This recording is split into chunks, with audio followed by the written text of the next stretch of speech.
Hello everyone, my name is Rain Lozano, a 4th year BSHM student at Don Honor Ventura State University, and today samahan niyo ako to go to our school to join the event Tindahan ni Juana, which features 71 different booths, and we were going to choose 3 booths para subukan at bumili sa kanilang products. So what are we waiting for? Let's go!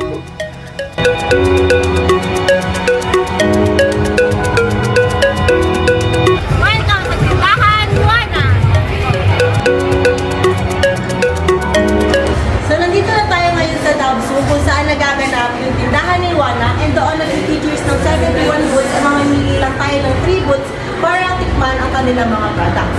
So, halika, tignan natin! So, nandito na tayo sa mismong event, and mamimili na tayo ng first booth na tatry natin yung kanilang products.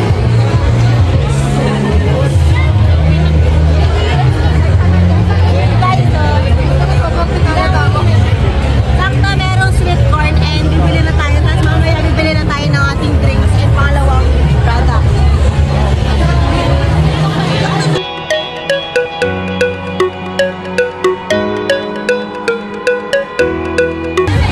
Ay!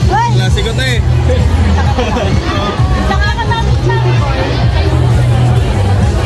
Klase ko tayo, ano ko?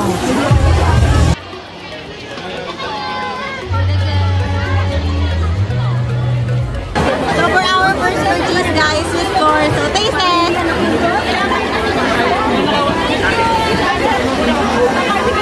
Okay, so tama lang yung sweetness niya and yung salty. So, next one! So, for the second food na ito-try natin, bibili naman tayo ng ating drinks. And ito.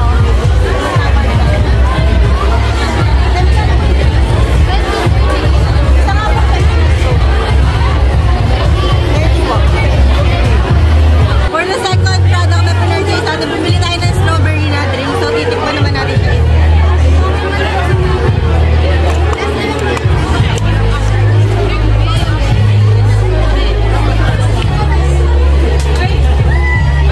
Okay siya guys, sobrang creamy ng strawberry. Perfect!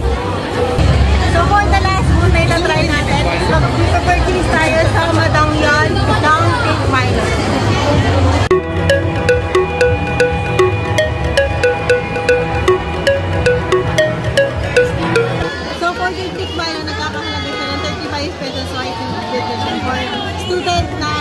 Affordable sa mga student.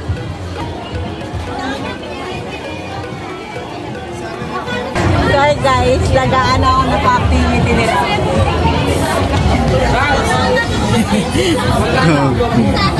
So ito na yung tikbaila na binili natin doon sa last na food. Sorry, tikbaila natin siya. I-mix muna natin.